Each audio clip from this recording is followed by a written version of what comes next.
할렐루야, 예수 함께 오신 여러분을 환영하고 축복합니다. 한 주간도 주님의 그 은혜 안에서 우리가 지나온 줄 믿습니다. 오늘 우리가 읽은 이 본문의 말씀을 통해서 외로워 보이나 단단한 그 길을 가리라 라는 제목으로 하나님의 말씀을 전하도록 하겠습니다. 우리가 운전을 하고 다니다 보면 가끔씩 가다가 좀 낯익은 장면이나 아니면 낯선 장면들을 보게 됩니다. 그게 바로 뭐냐면 종종 낡은 회도를 만난다는 것이에요. 그러니까 지금은 쓰지 않는 도로를 말하는 것이죠. 한때는 사람들이 많이 오갔을 길입니다. 그런데 이제는 아무도 찾지 않습니다. 그러다 보니까 거기는 잡초가 무성하기도 하고 흙먼지가 뒤덮여 있기도 하고 그러한 길들이 있다는 사실입니다. 사실 이러한 일들이 왜 생겼느냐? 고속도로가 나기도 하고 아니면은 도로의 그 선형을 개편하다 보니까 종종 그렇게 폐도로들이 나타나게 되고 생기게 되었다라는 사실입니다. 저는 이러한 생각을 하면서 오늘 우리가 읽은 본문 가운데 말씀을 떠올리게 되었습니다. 어찌 보면 우리가 걷고 있는 이 길이 외로워 보이는 길이 아닐까라는 생각을 아무 쓸모없이 버려진 그 도로를 바라보며 이러한 마음을 갖게 되었다는 사실. 내가 걷는 길, 외로워 보인다. 외로워 보인다는 것은 바로 무엇입니까?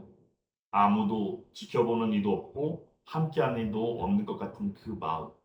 바로 그것이 외로움이겠지요. 그런데 중요한 것은 그러한 가운데 믿는 믿음의 사람에게 하나님께서 말씀하시는 것은 바로 그 길이 내가 함께하는 단단한 길이다라고 말씀해 주신다는 사실입니다. 그러므로 그러한 사실을 생각하고 또한 하나님의 은혜로 맞이하며 오늘도 이 말씀을 준비하여 하나님의 말씀을 또한 전하게 되었습니다. 먼저 오늘 말씀 가운데 보면 이러한 마음이 생기게 되어진 그 말씀의 그 주가 되는 부분이 바로 8절의 말씀입니다. 8절 말씀 한번 다시 한번 읽어볼까요? 거기 대로가 있어 그 길을 거룩한 길이라 일컫는 바 되리니 아멘. 바로 이것입니다. 하나님께서 마련하셨다는 것입니다. 하나님께서 허락하셨다는 것입니다. 하나님께서 그 길을 걷게 하셨다는 사실입니다. 그러므로 우리가 바라볼 때 우리의 마음 가운데는 어찌 보면 외롭고 좁아 보일 수 있습니다. 하지만 중요한 것은 그 길은 하나님의 임재가 있고 하나님의 영광이 있고 하나님의 돌보심이 있고 하나님께서 궁극적으로는 함께 하시는 흔들리지 아니하는 단단한 탄탄대로의 길이라는 사실입니다. 오늘 우리는 바로 이 길을 함께 하나님 말씀으로 묵상하려고 합니다. 오늘 말씀에 이사에서 35장의 말씀, 바로 앞장의 34절 4장의 말씀을 보면 거기는 심판의 메시지들이 가득합니다.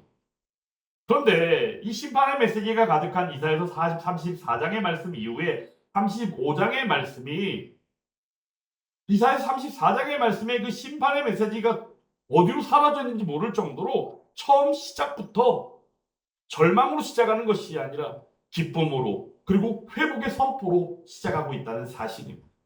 이것은 어쩌보면 엄청나게 획기적인 대반전의 서막임을 우리는 기억해야 한다는 사실입니다. 바로 하나님께서는 이사야서 34장의 말씀을 통하여 에돔의 심판을 말씀하셨고 또한 그 가운데 하나님의 진노로 임하는 그 엄청난 심판의 장중한 선언을 하셨음을 우리는 말씀을 통하여 우리가 묵상하다 보면 아마 알게 될 것입니다.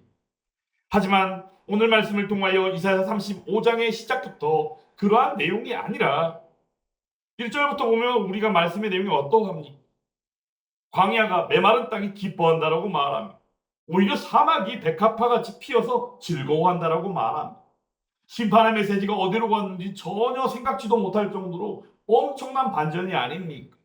그러므로 여기서 우리들은 분명히 기억해야 합니다. 하나님께서는 심판으로 끝내시는 분이 아니라 오히려 그 심판 이후에 반드시 회복해 하시며 또한 그 가운데 생명으로 함께 하심으로 말미암아 그 풍성한 은혜를 더하시는 우리의 하나님이라는 사실입니다. 그러므로 우리들은 온전히 그 안에서 하나님께서 임하시고 하나님께서 임재하신 가운데 엄청난 변화들이 일어나는 것을 우리는 기억해야 한다는 사실입니다. 그러므로 방금 전에 말씀드린 것처럼 1절의 말씀에 나온 것처럼 광야가 메마른 땅이 사막이 온전히 변화되어지는 가운데에서 우리는 보게 되어진다는 사실입니다. 바로 무엇을요? 2절의 말씀을 통하여 본 바 여호와의 영광이요 우리 하나님 아버지의 아름다움을 보게 된다라고 말씀합니다. 그러므로 하나님 아버지의 아름다움이 우리들에게는 궁극적으로 말씀을 통하여 보여지는 바 바로 무엇이에요? 아버지 하나님 여호와의 영광이라는 사실입니다. 그런데 중요한 것은 단지 이것이 물리적인 어떤 자연의 회복으로 여겨지는 것처럼 말씀을 받아서는 안 된다는 사실입니다. 여기에는 하나님의 영광이 있습니다. 그리고 그 가운데 하나님의 아름다움이 있습니다. 그러한 것들을 보게 되어지는 회복이라는 사실입니다. 우리가 흔히 볼 때 광야는 어떠합니까? 광야는 이스라엘 백성들이 광야 생활을 하는 것을 얘기할 때 그 광야 생활 가운데 우리가 떠올리는 단어가 있다면 바로 그것은 무엇일까요? 힘듦, 고난, 어려움, 그리고 그것을 하나님의 그들에게 주신 바 시간으로 이야기할 때는 고난이요, 연단의 시간이라고, 훈련의 시간이라고 말한다는 사실입니다. 하지만 중요한 것은 그 광야 생활을 통하여 그들은 너무나도 많은 것들을 느끼며 지내왔습니다. 바로 무엇입니까? 외로움도 있었고 실패도 있고 그 가운데 상실되어지는 것들도 너무나도 많았다는 사실입니다. 하지만 하나님께서는 어떻게 하셨습니까? 하나님께서 친히 함께 하셨고 임하시사 그들에게 무엇을? 황무한 그 황무지 가운데 새로운 싹을 틔우시고 생명의 바로 전조를 그들에게 느끼게 하셨다는 사실입니다. 그러므로 우리는 우리의 눈물 밑에 생명이 있음을 기억해야 합니다.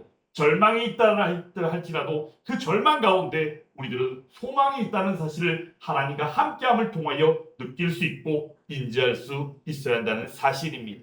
하나님의 임재가 있는 곳에는 항상 회복이 있는 줄 믿습니다. 눈물이 있는 자리 그리고 한이 서리는 어떤 골짜기라 할지라도 하나님께서 임하시고 함께 하시기만 하면 어때요? 꽃이 피어나고 노래가 저절로 흘러나오는 회복의 역사가 있게 된다는 사실입니다. 혹시 지금 예배를 드리고 이 말씀을 받고 있는 여러분들의 삶이 광야, 황무지 같은 삶을 살고 있지는 않습니까? 아무리 기도해도 기도에는 응답이 없는 것 같고 매일매일의 삶이 메말라가는 것 같지는 않습니까? 하지만 우리는 기억해야 합니다. 하나님께서는 우리의 메마른 그 한복판에서도 우리에게 새로운 생명을 우리에게 허락하시고 인도하여 주신다는 사실입니다. 그러므로 우리 시편 30편의 말씀을 통하여 본 바 그의 노염이 잠깐이고 그의 은총이 평생이로다라는 이 말씀을 떠올리며 인생의 한복판에 그 광야와 같고 황무지 같은 우리의 환경과 처지를 우리가 힘들어하고 애처로하기보다는 때로는 외로워하고 쓸쓸어하기보다는 하나님의 회복의 그 메시지를 기억하며 우리와 함께 하시는 그 하나님의 임재를 사모하고 그 임재를 기대하는 저와 여러분들이 다 되어야 한다는 사실입니다. 오늘 그러한 말씀이 또한 오늘 이사야서 34장의 3절 4절 말씀을 통하여 매우 중요한 대목을 우리에게 말씀해 주십니다. 3절 말씀 같이 한번 읽어볼까요? 너희는 약한 손을 강하게 하며 떨리는 무릎을 굳게 하며 라고 말씀합니다.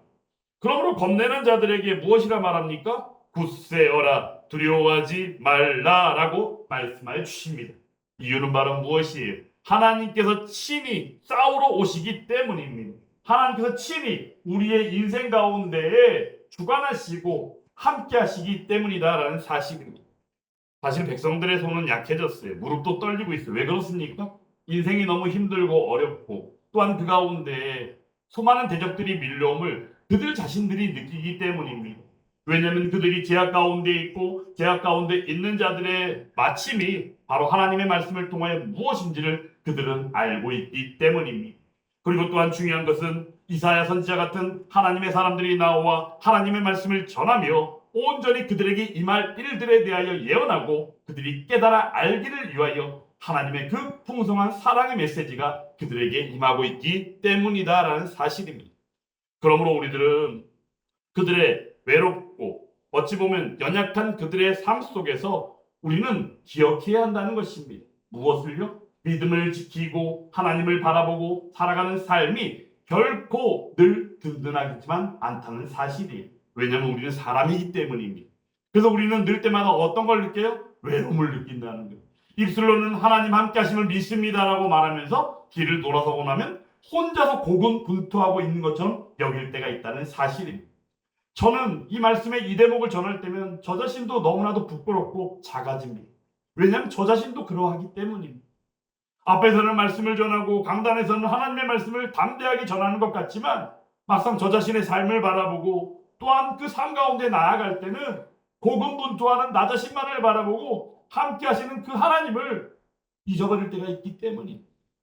하지만 사랑하는 여러분, 이 시간 저 자신의 회개하는 이 마음 가운데 중요하게 전하는 이 메시지는 바로 무엇이냐? 그럼에도 불구하고 하나님께서는 우리와 늘 함께 하심을 말씀하심으로 말미암아 이 시간 그러한 사실을 온전히 깨달아 알며 각성하고 나아갈 때 하나님께서 우리들 그냥 내버려 두시는 것이 아니라 우리들을 강하게 하시며 우리들에게 소망을 더하여 주신다는 사실입니다. 그러므로 우리는 기억해야 합니다. 믿음을 지키는 삶은 결코 쉬운 일은 아니구나라는 사실이 사실은 이것은 어느 누구에게든지 해당되어지는 일이다라는 것입니다. 그러므로 때로는 세상과 타협하려고 합니다. 세상과 무엇인가 어울리려고 합니다. 그리고 우리에게 꼭 이것이 필요한 것처럼 여겨질 때가 있는 무엇인가가 우리를 방해할 때도 있습니다. 그러므로 우리들은 외롭게 되어지는 것이에요. 오히려 그러한 마음을 가질 때마다 그러한 가운데 있을 때마다 우리들 가운데 찾아오는 것은 그러한 것들이 힘이 되는 게 아니라 오히려 하나님이 함께 하심을 잊어버리고 우리들 스스로가 외롭게 되어진다는 사실입니다. 그러므로 하나님께서는 그 외로움 가운데 있는 우리들에게 말씀하여 주십니다. 어떻게 해요? 겁내는 자들에게 이르기를 굳세어라, 두려워하지 말라. 보라, 너희 하나님이 오사 너희를 구원하시리라. 할렐루야. 이러한 구원의 메시지요, 희망의 메시지요, 회복의 메시지요, 외로움을 떨쳐버리는 승리의 메시지가 이 시간 말씀을 받고 예배하는 저와 여러분들 가운데 함께 할 수 있기를 주님의 이름으로 축원합니다. 이 말씀은 단지 용기를 주고 위로하는 그러한 차원의 이야기가 아닙니다. 이 내용은 사실 무엇이냐? 하나님 자신이 우리에게 임하시겠다는 예고의 메시지라는 사실입니다. 바로 이것은 무엇이? 약속이라는 단어로 대신할 수 있습니다. 하나님의 약속이라는 것입니다. 겁내는 자들, 외로운 자들, 힘들어하는 자들, 환난 가운데 있는 자들, 그들에게 약속하여 주시는 것입니다. 그 약속 가운데 우리에게 또한 그 약속을 반드시 지키시고 이루시는 그 하나님이 이 시간 우리와 함께 하시는 줄을 믿습니다. 선교제에 가보면 선교사님들이 참 많이 선교 현장에서 애를 쓰고 계시죠.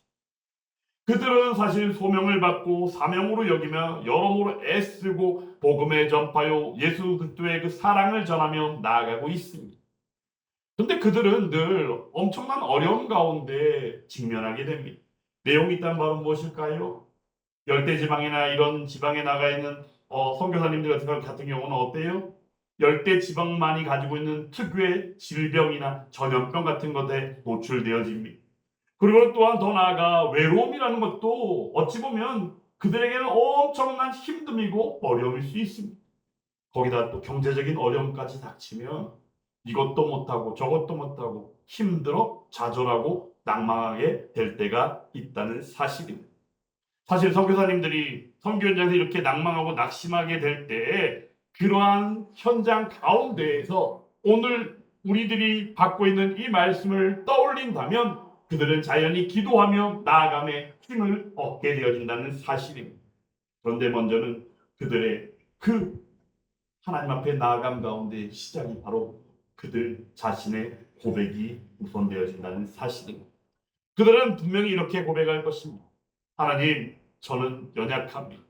저는 연약하고 부족하여 오늘도 이 외로움과 이 힘듦과 이 환난과 이 고난 가운데 절규하고 있습니다. 하지만 하나님께서는 강하신 우리의 하나님임을 믿습니다. 이렇게 기도하며 나아가게 된다는 사실입니다. 그럴 때 그들은 어떻게 할까요? 선교 현장으로 다시금 복음을 들고 힘차게 전진하며 나아가게 될 것이다라는 사실입니다. 그런데 방금 말씀을 드렸지만 이 선교 현장만 그러할까요? 그렇지는 않다는 것입니다. 이 시대를 살아가는 그리스도인이라면 신앙생활을 하며 믿음 생활하는 어느 누구라면 분명히 어느 누구든 간에 동일한 마음이요 마땅히 그러한 상황들을 맞이하고 그렇게 나아가게 될 것이다라는 사실입니다. 그러므로 예수 그리스도께서는 고통 가운데 있는 사람들, 외로운 길을 걷고 있는 사람들에게 서기 위하여 그들과 함께 하시기 위하여 오신 줄 믿습니다. 세상은 어떻게 합니까? 힘이 있고 돈이 있고 권력이 있는 누군가 앞에 서고 그 가운데 잘 보이려고 애를 쓰겠지만 우리 믿는 사람들은 어떻게 합니까? 하나님께서 약한 자들 곁에 서심을 말씀을 통하여 우리에게 주셨기에 우리들은 오직 하나님 앞에 하나님만 의지하고 나아가야 된다는 사실입니다. 사랑하는 여러분, 혹시 여러분들의 믿음이 약해졌습니까? 아니면 이 시간 살아가는 우리의 신앙생활이 흐트러지진 않았습니까? 우리의 기도를 하지만 그 기도에 응답이 없기에 기도가 식어가고 있지는 않습니까? 그렇다면 시간 이 말씀을 받음으로 말미암아 두려워하지 말라 내가 너를 구원하리라 이 회복이요 약속의 메시지를 받음으로 말미암아 그 하나님의 약속을 붙들고 함께 오직 하나님께로 나아가는 저와 여러분들이 다 될 수 있기를 주님의 이름으로 축원합니다. 그때 우리들은 바라보게 될 것입니다. 맹인의 눈이 밝아지고 그 가운데 또한 또 듣지 못하는 사람들의 귀가 열려지는 현장을 맛보게 될 줄 믿습니다. 바로 이것이 무엇입니까? 광야 가운데 흐르는 생명수요 생명의 강의 흘러감을 우리가 만끽하게 하게 된다는 사실입니다. 여기서 우리는 회복을 보게 되는 것입니다. 우리 하나님이신 예수 그리스도 안에서 실현되어지고 성취되어지는 바로 그 회복을 말입니다. 오늘 말씀 가운데 나와 있는 이 말씀들이 사실 복음서에 가보면 나와 있는 내용들이 여러 부분들이 있는데 마태복음 11장에서는 이런 말씀이 있습니다. 맹인이 보며 못 걷는 사람이 걸으며 나병한 자가 깨끗함을 받으며 가난한 자들에게조차도 복음이 전파된다 하라라고 말씀하셨다는 사실입니다. 예수님께서 오신 그곳에는 바로 무엇이 있었어요? 말씀이 있었고 능력이 있었고 회복이 있었고 치유가 있었다는 사실입니다. 그분은 단지 병을 고치신 것이 아닙니다. 죄로 인해서 파괴되어진 인간의 전 존재 그 자체를 회복하시기 위하여 바로 구원자로 오셨다는 사실입니다. 우리의 인생이 제 아무리 메말랐다 할지라도 예수 그리스도의 그 풍성한 능력의 은혜가 흘러가면 그곳은 강물이 흐르며 꽃이 피는 것 같이 회복되어질 줄 믿습니다. 그러므로 요한복음에서는 나를 믿는 자는 성경의 이름과 같이 그 배에서 생수의 강이 흘러나오리라 라고 말씀하여 주셨습니다. 그 생수의 강이 되신 예수 그리스도, 그 생수의 강인 예수 그리스도가 바로 우리의 마음 가운데 함께 하심으로 말미암아 그 회복을 우리의 인생 가운데 밝히 보여주실 줄 믿습니다. 그러므로 이 시간 외로워 보일지라도 그 단단한 길에 서서 함께 걸어가는 저와 여러분들이 될 수 있기를 간절히 원합니다. 오늘 비로소 그 말씀의 핵심이 되는 거룩한 길에 대하여 8절부터 10절의 말씀을 통하여 말씀하여 주십니다. 8절 말씀 아까 전에 읽었지만 한 번 더 읽어볼까요? 전체를 다 읽어보겠습니다. 거기에 대로가 있어 그 길을 거룩한 길이라 일컫는 바되니 깨끗하지 못한 자는 지나가지 못하겠고 오직 구속함을 입은 자들을 위하여 있게 될 것이라. 우매한 행위는 그 길로 다니지 못할 것이며. 아멘. 뒤에 말씀도 다 연결이 되긴 하지만 8절 말씀만 읽어봤습니다. 그런데 여기서 우리가 이 길에 대해서 알 필요가 있습니다. 이 길이 아무나 갈 수 있는 길일까라는 질문입니다. 아무나 갈 수 있는 길입니까? 아니라는 것입니다. 외로워 보인다는 것. 사실 외로워 보이는 것은 우리가 살아가는 인생 가운데 어느 누구든지 있을 수 있는 길 같지만 오늘 말씀의 제목인 이 외로워 보인다라는 표현조차도 어찌 보면 먼저는 전제되어 온 것이 있습니다. 그 전제가 바로 무엇이냐? 하나님의 말씀이요 하나님을 믿는 믿음 가운데 구원받은 백성으로 살아가는 그 사람이 전제되어진 가운데 느끼는 외로움이었다라는 사실입니다. 그러므로 그의 삶은 신앙생활하는 삶은 믿음 생활하는 삶은 교회되어 나아가는 예배자의 삶은 결코 늘 기쁨 가운데 있지만은 않더라라는 사실입니다. 외로울 수 있다는 것이죠. 하지만 중요한 것은 바로 무엇입니까? 그들에게 예비되어진 그 길이 있다라는 것입니다. 오늘 그것을 8절 말씀에서 말씀해 주시는 것입니다. 오직 구속받은 구원받은 자들만이 갈 수 있는 그 길. 회개의 눈물로 길이 닦여졌습니다. 복음의 능력으로 열려진 길입니다. 이 길은 어떠합니까? 죄인이 회개함으로 말미암아 은혜를 입어서 걷게 되어지는 바로 구속의 구원의 여정의 길이다라는 사실입니다. 그러므로 9절에서는 이 길을 가지 못하는 사람들에 대하여 말씀합니다. 깨끗하지 못한 자가 지나가지 못한다는 것입니다. 여기서 말하는 깨끗하지 못한 자는 말은 무엇입니까? 죄악 가운데 신음하고 죄악 가운데 죄 문제에 대해서 인식하지 못하는 자. 그러므로 죄에 대해서 인식하지 못하니까는 우리의 죄값을 치러주기 위하여 이 땅에 오신 예수님조차도 믿지 못하는 그들의 모습으로 나아가는 것은 자명한 일이다라는 사실입니다.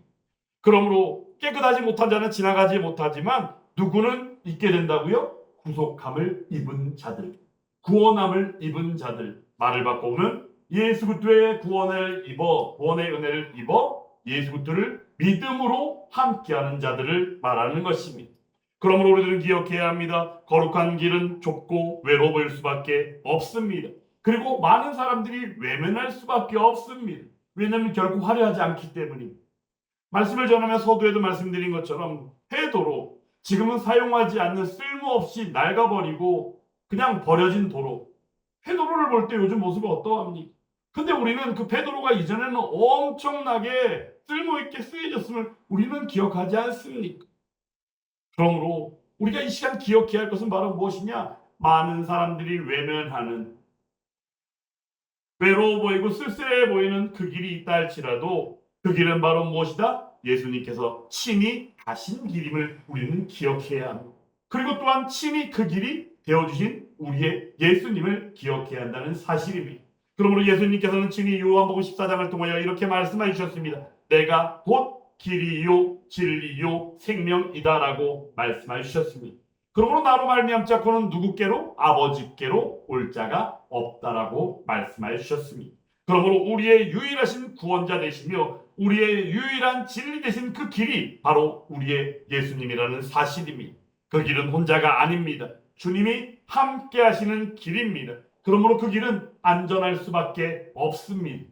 사람에게 취하여 사람에게 무엇인가를 의지한다면 결국에는 사망의 올무에 빠질 수밖에 없지만 하나님과 함께하는 자는 어때요? 안전하리라 말씀하여 주셨기 때문입니다. 그러므로 우리는 짐승이 해하지 아니하고 어떤 해함이나 상함도 있지 아니할 줄 믿습니다. 끝에는 무엇이에요? 시온의 기쁨이며 하나님의 영원한 나라가 기다리고 있음을 믿음으로 나아가야 한다는 사실입니다. 사랑하는 여러분, 그 길 위에 지금 우리가 서 있다는 사실입니다. 여러분, 저를 포함해서 한번 질문을 드려본다면 지금 어떤 길을 걷고 계십니까? 지금 어떤 삶을 살고 계십니까? 혹시 걸어가는 그 길이 세상 사람들이 많이 바라보고 함께 걷고 있는 넓은 길입니까? 아니면 외로워 보이지만 하나님께서 친히 이 땅에 오신 바 우리 하나님 되시는 예수 그리스도께서 진리요 길 되심으로 말미암아 말씀하신 그 예비되어진 거룩한 길입니까? 그 길은 때로 눈물의 길이라는 사실입니다. 그러면 어떤 때는 오해를 받기도 하고 손해를 볼 수밖에 없는 길입니다. 그러면 우리는 전도하고 선교할 때에도 거기에 대해서 손해를 보는 일임을 우리는 미리 알고 있어야 합니다. 하지만 중요한 것은 그 길은 결코 무너지지 않는 단단한 길이라는 사실입니다. 하나님께서 인도하셨고 그 가운데 끝에서 우리 예수 그리스도께서 친히 기다리시는 소망의 길이며 절대 흐트러지거나 무너지지 아니하는 단단한 길임을 우리는 기억해야 합니다. 그 길은 주님이 먼저 걸으셨다고 그랬지요. 그러므로 그 길의 끝에는 무엇이 있을까요? 우리 하나님의 영광이 있는 줄 믿습니다. 외로워 보이지만 단단한 그 길에 온전히 서 있으며 하나님의 그 영광요 소망 가운데 바라보고 든든히 서 나아가는 저와 여러분들이 다 될 수 있기를 주님의 이름으로 축원합니다. 외로울 수밖에 없습니다. 교회조차도 요즘 시대는 이런저런 말들로 인하여 힘들고 어려울 수밖에 없습니다. 하나님의 말씀조차도 우리들 스스로가 무엇인가를 예단하고 무엇인가를 정해놓고 말하는 이 시대에 우리가 어찌할 수 있겠습니까? 하지만 중요한 것은 우리가 기억할 것은 오직 하나밖에 없습니다.